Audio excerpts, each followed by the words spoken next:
하나님의 큰 은혜가 오늘 예배 참석한 성도 여러분들이 함께 하시기를 예수님의 이름으로 축복합니다.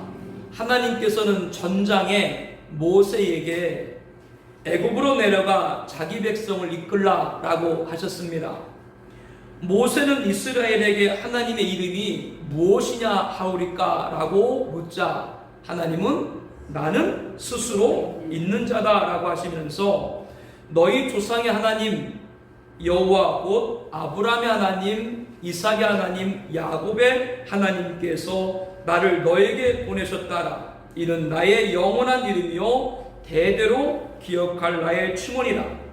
내가 너희를 돌보아 너희가 애굽에서 당한 일을 확실히 보았노라. 내가 너희를 애굽의 고난 중에서 인도하여 내어 적과 끓이 흐르는 땅으로 올라가게 하리라 하셨다면 그들이 내 말을 들으리라 라고 하셨습니다. 이렇게 구체적으로 하나님을 알리라는 말을 했건만 모세는 이스라엘 백성들이 나를 믿지 아니하며 내 말을 듣지 아니하고 여호와께서 내게 나타나지 아니하셨다 하리다 라고 또다시 겸손으로 포장된 부정적 자세를 오늘 본문 1절에 보이고 있습니다. 이렇게 아무리 하나님을 말로 설명해도 믿지 않을 것이라는 모세에게 하나님은 그러면 이스라엘이 믿을 수 있도록 눈으로 보는 표적을 보여주기로 한 거죠.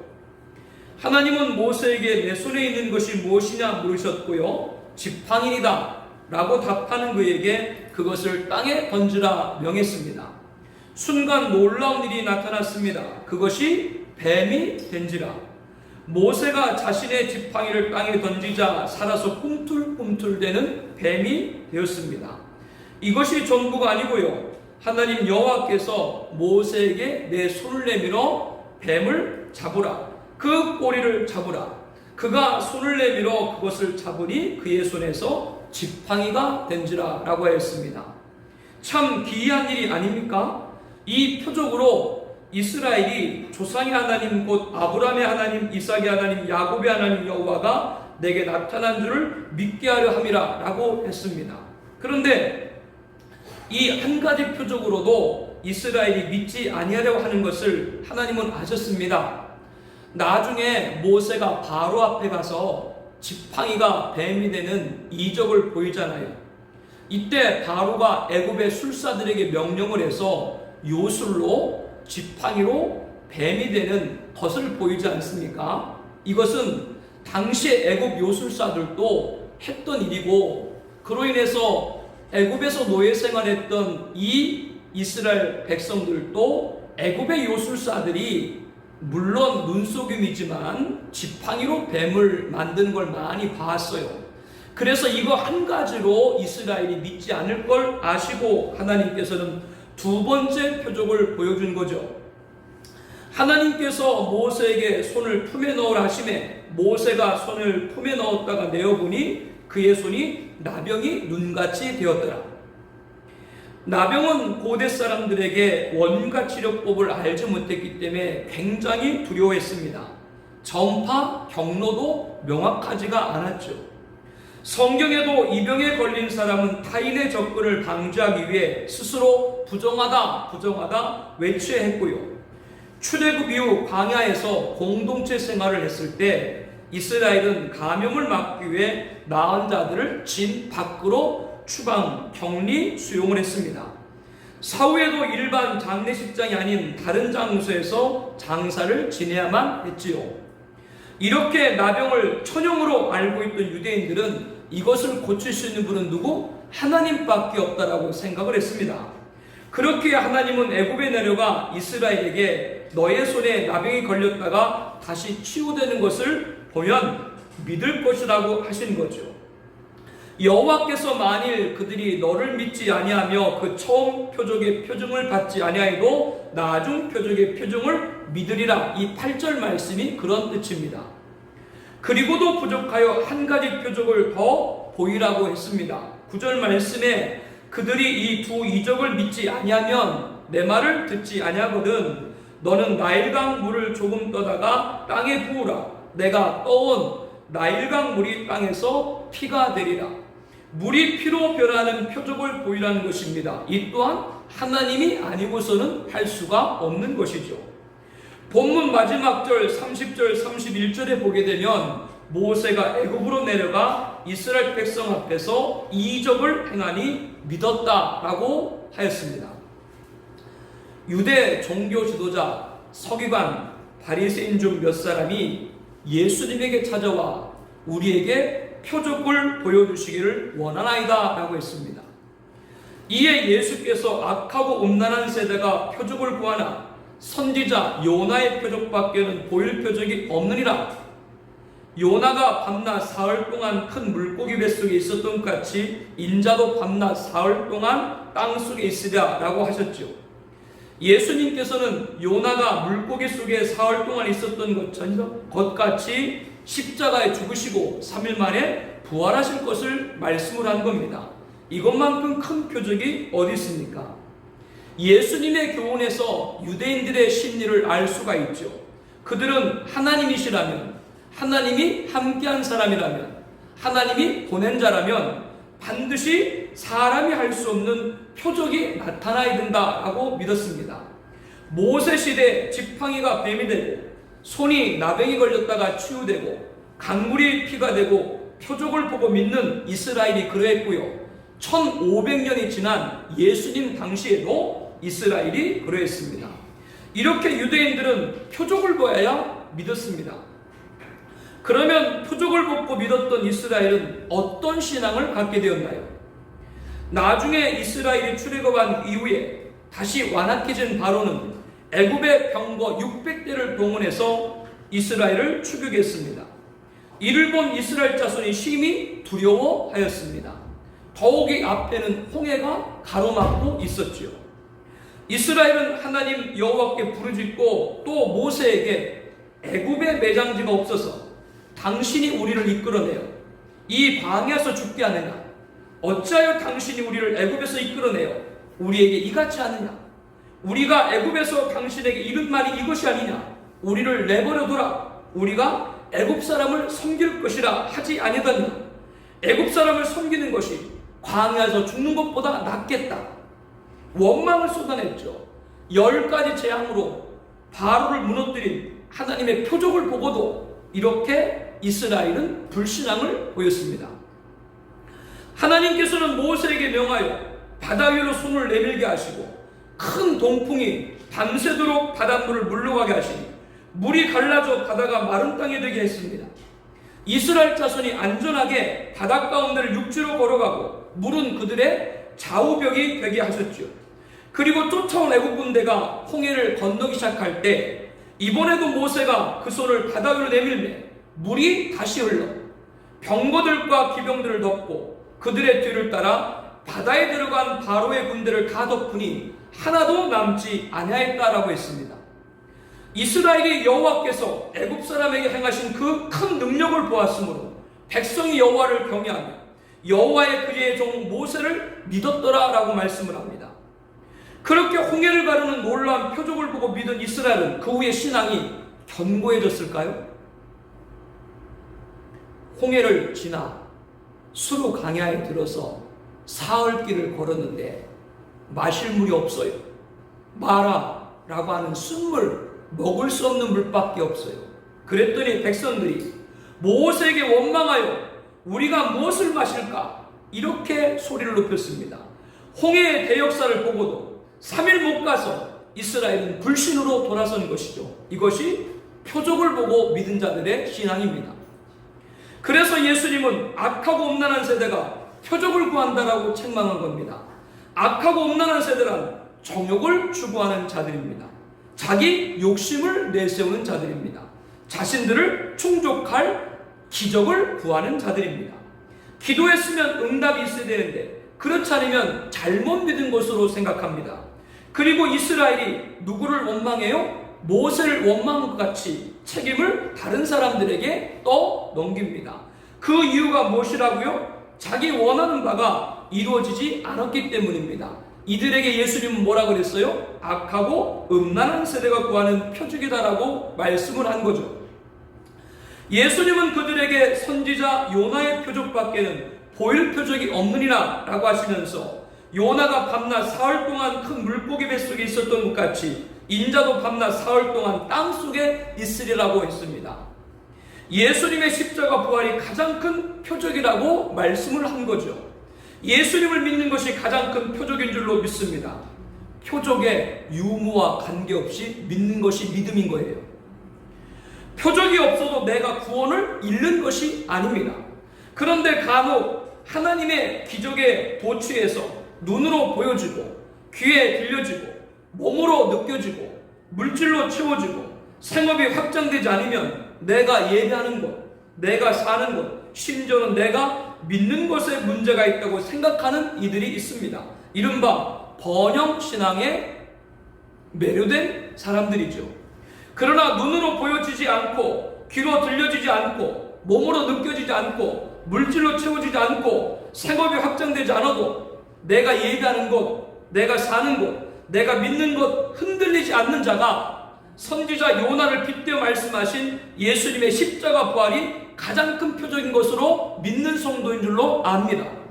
이스라엘과 같이 표적을 보고도 믿음을 잃으면 아무 소용이 없는 거예요. 이스라엘은 출애굽한 후 가나안에 진군하기 전 12명의 정탐꾼을 보내 보고를 들었습니다. 10대 2로 갈렸죠. 10명은 과일도 많고 좋은 땅이지만 그 땅의 모든 백성이 신장이 장대하다고 했습니다. 아낙 자손의 거인들과 비교할 때 우리는 메뚜기 같다라고 했어요. 10명의 정탐꾼들은 악평을 했다고 성경을 말합니다. 악평이란 사실 그대로가 아니라 나쁜 내용, 부정적인 의견들을 더한 거를 말하죠. 그러나 여호수아와 갈렙은 이 10명과 다른 보고를 했죠. 갈렙이 모세 앞에서 백성을 조용하게 하고 이르되 우리가 곧 올라가서 그 땅을 취하자 능히 이기리라. 그럼에도 이스라엘 백성들은 악평을 한 10명의 정탐꾼들의 말을 듣고 온 회중이 소리를 높여 부르짖으며 백성이 밤새도록 통곡하였다. 하나님한테 기도로 통곡하는 것이 아니라 원망으로 통곡을 하는 거예요. 여러분 지금 뭐 때문에 통곡하는지를 잘 구분하고 통곡해야 돼요.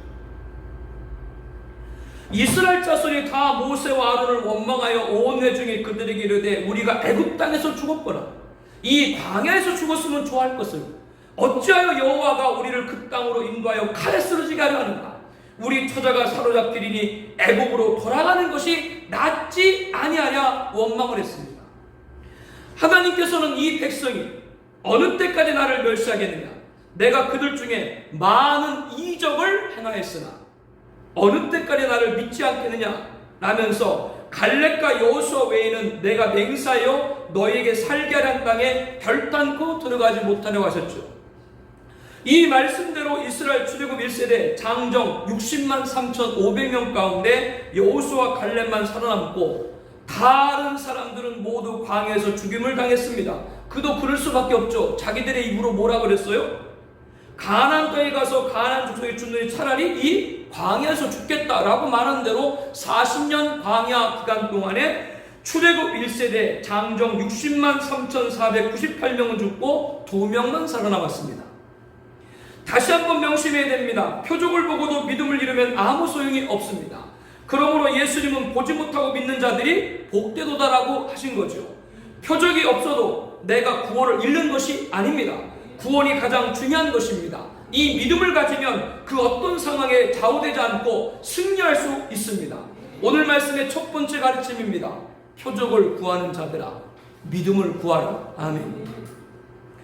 하나님은 모세가 이스라엘이 나를 믿지 아니하며 내 말을 듣지 아니하고 여호와께서 내게 나타나지 아니하셨다라고 하면 어떻게 합니까? 라고 묻자 이스라엘 보일 3가지 이적까지 보이면서 모세를 강권하여 애굽으로 내려가라고 하신 거죠.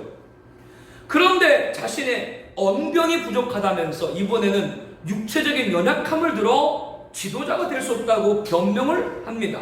10절 말씀이죠. 모세가 여호와께 아뢰되 오 주여 나는 본래 말을 잘하지 못하는 자니다. 주께서 주의 종에게 명령하신 후에도 역시 그러하니 나는 입이 뻣뻣하고 혀가 둔한 자이니다. 이 하나님이 뭐라고 그러셨어요? 10절 12절 말씀에 보게 되면요, 하나님은 누가 사람의 입을 지었느냐, 누가 말 못하는 자냐, 누가 듣는 자냐? 눈이 밝은 자냐? 맹인이 되게 하였느냐? 나 여호와가 아니냐? 너는 가만히 가기만 하라. 내 입과 함께 있어 할 말을 가르치리라 라고 했습니다.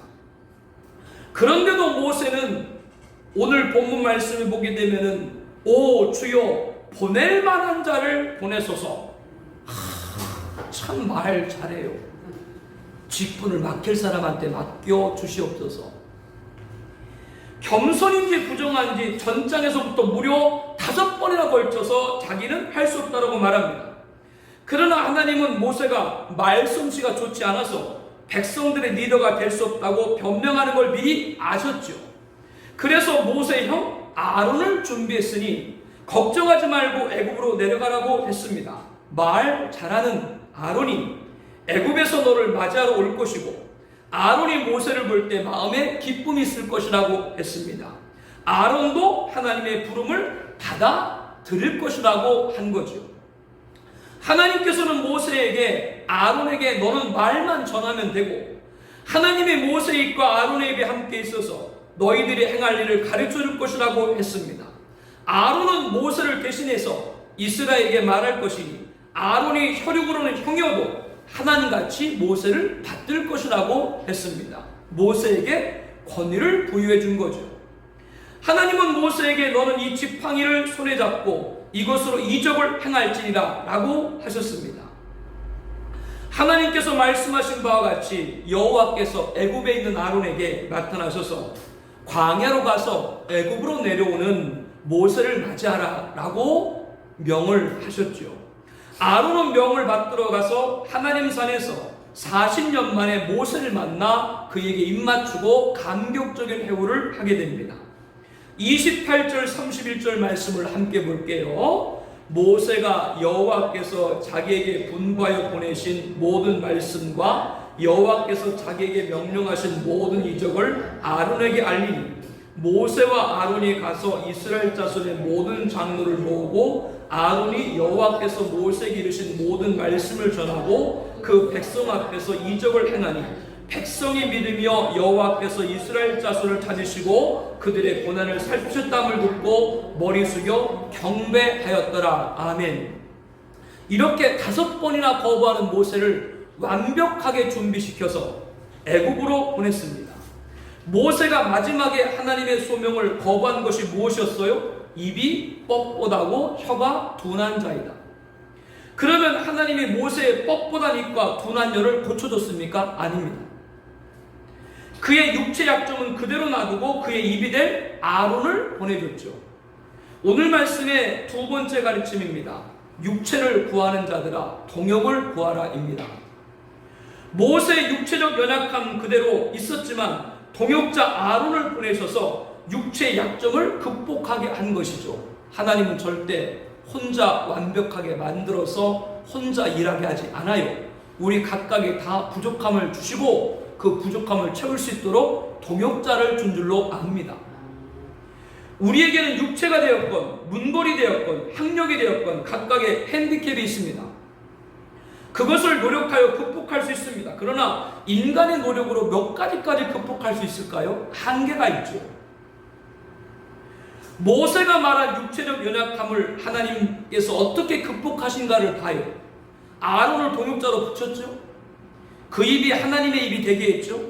아론이 모세보다 나이가 많지만 모세보다 언변이 좋지만 모세를 보호하는 자가 되게 하셨고 모세를 하나님같이 받들도록 하셨죠. 이렇게 하나님이 극복하는 방법, 이게 어떻게 인간의 힘으로 만들어요? 할 수가 없는 거지.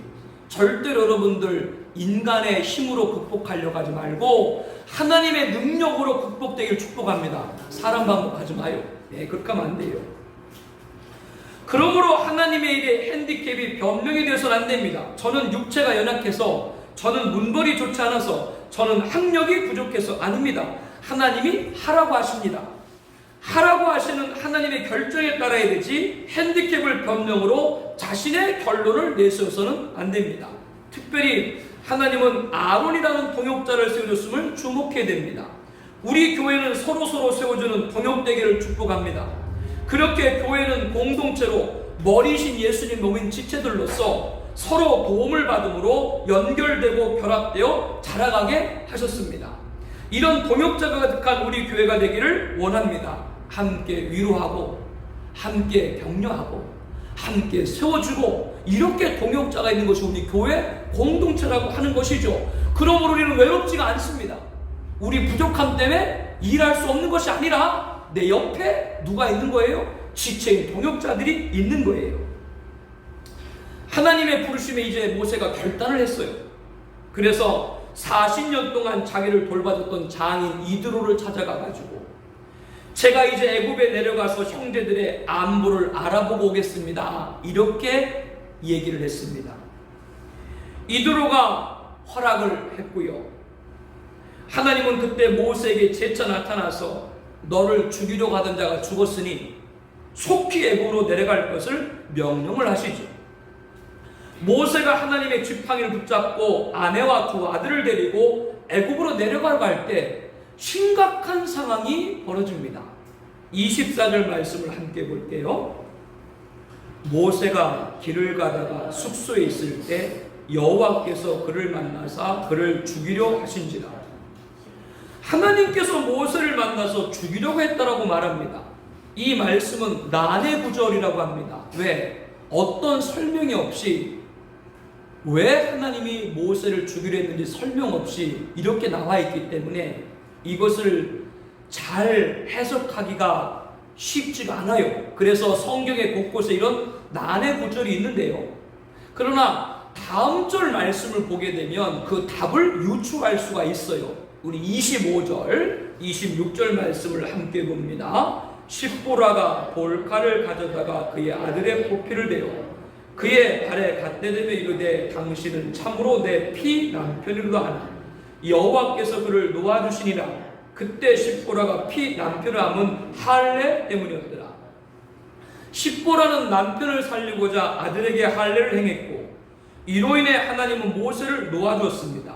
이 구절도 배경에 대한 설명이 없기 때문에 인과를 알 수가 없어요. 그러나 여기 말씀에 등장하는 할례, 그 할례를 통해서 그 답을 우리가 찾아낼 수가 있는 거죠. 하나님은 아브라함을 택하시고 그에게 언약의 표징으로 할례를 행하도록 했습니다. 할례를 받지 않으면 하나님의 언약의 백성에서 끊어질 것이라고 했어요. 이후 유대인들은 태어난 지 8일 만에 할례를 받았습니다. 애굽에서 430년 세월이 흐르는 동안에도 모세를 포함해서 이스라엘 백성들은 모두 할례를 받았습니다. 이제 이스라엘 백성들이 애굽에서 나올 때가 됐잖아요. 그래서 모세를 보내신 것 아닙니까? 따라서 하나님의 언약의 백성들은 언약의 표징인 할례를 받아야 되는데요.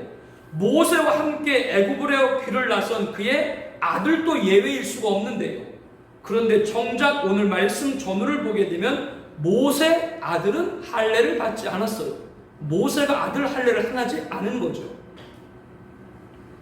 하나님은 모세를 애굽으로 파송하실 때부터 바로의 장자의 죽음을 예언을 했습니다.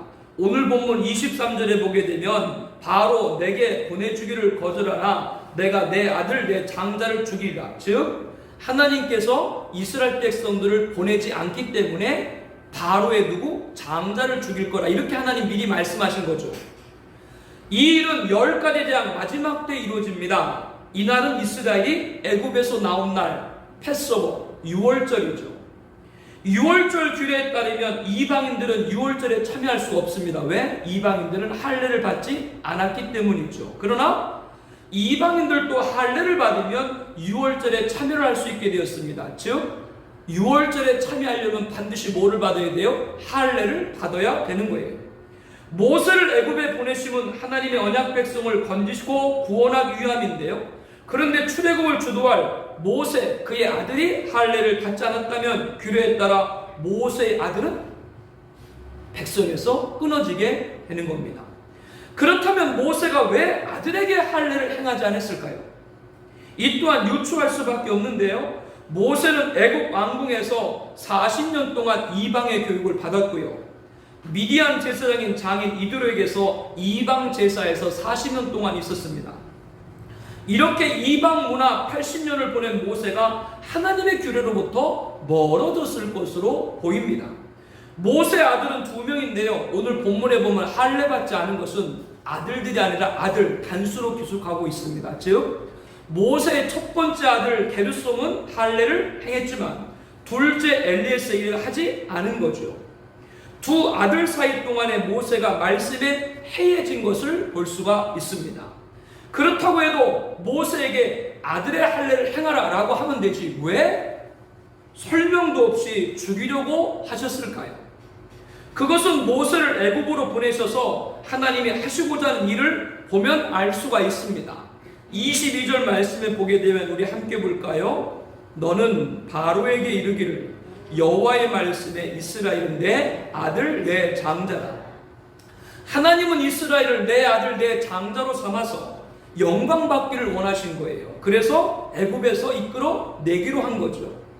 이스라엘을 선민으로 택해서 다른 민족들이 이스라엘이 잘 되는 걸 보고 하나님을 경외하도록, 이것이 하나님의 뜻이었어요.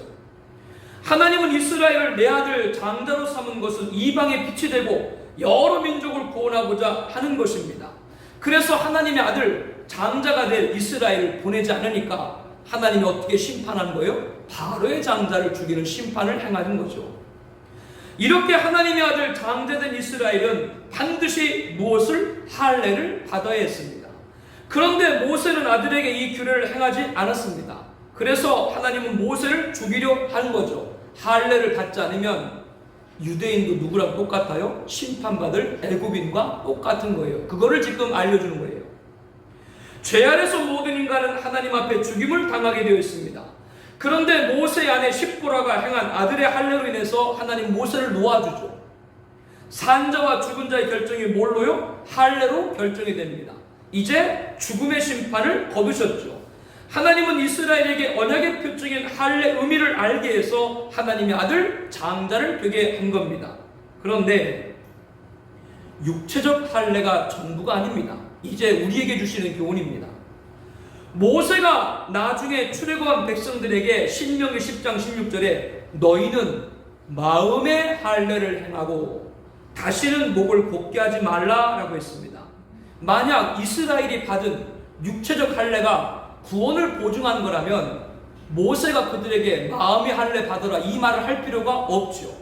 아무리 육체의 할례를 받았어도 마음의 할례를 받지 못하면 너희들도 저주받을 거라고 모세가 말한 겁니다.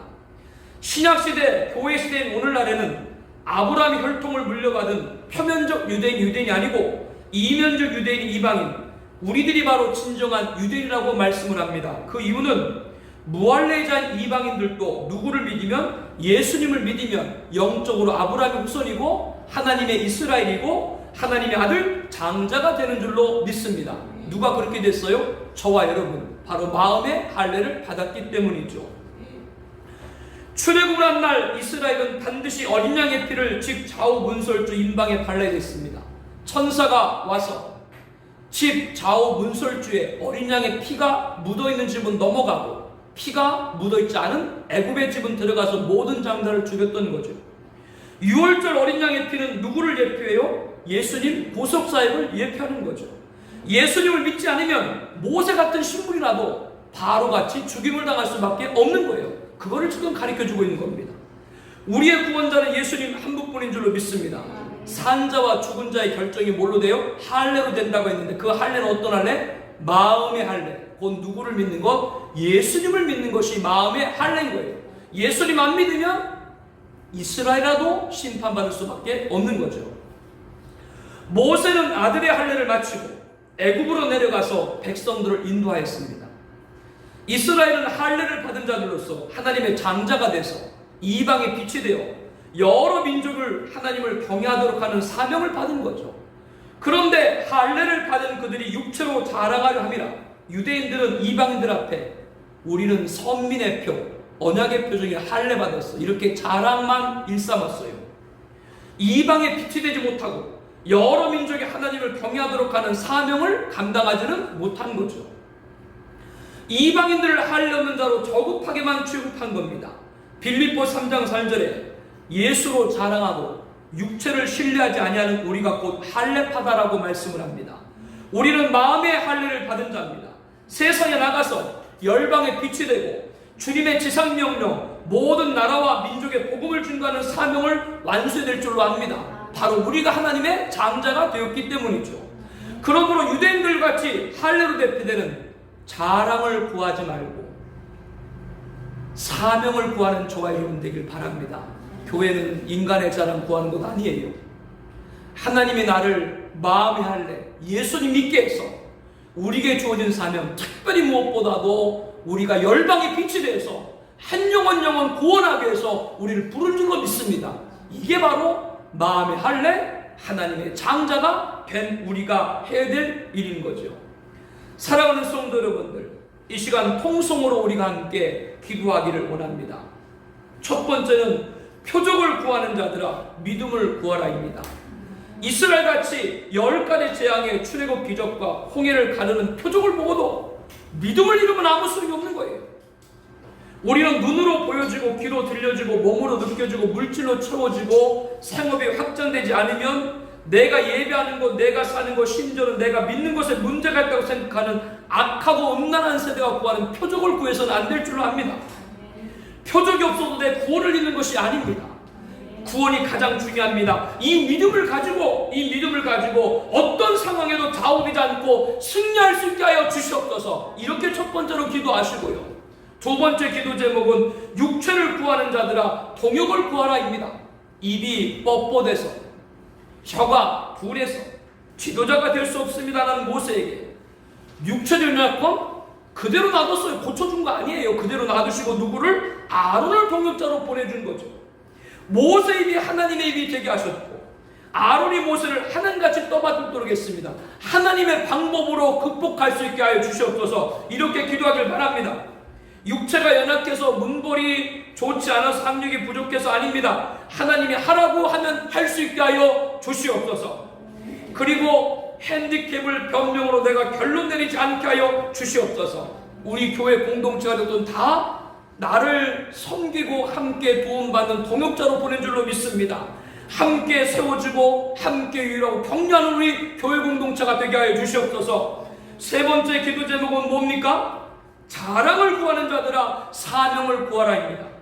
유대인같이 할례로 대표되는 자랑을 구하는 것, 교회는 그런 자랑을 구하는 것이 아니에요. 우리들은 하나님의 아들로서 이방의 빛이 된 사명을 다하지 못하는 그런 유대인 같지 아니하고 세상에 나가 열방의 빛이 되고 주님의 지상명령 모든 나라 민족의 복음을 증가하는 사명을 완수할 수 있게 하여 주시옵소서. 내가 마음의 할례 받은 하나님의 장자로서 이 사명을 감당하게 하여 주시옵소서. 무엇보다 영혼에 대한 사랑입니다. 영혼의 인도함입니다. 열방의 빛이 되어서 이런 일을 감당한 우리가 되게 하여 주시옵소서.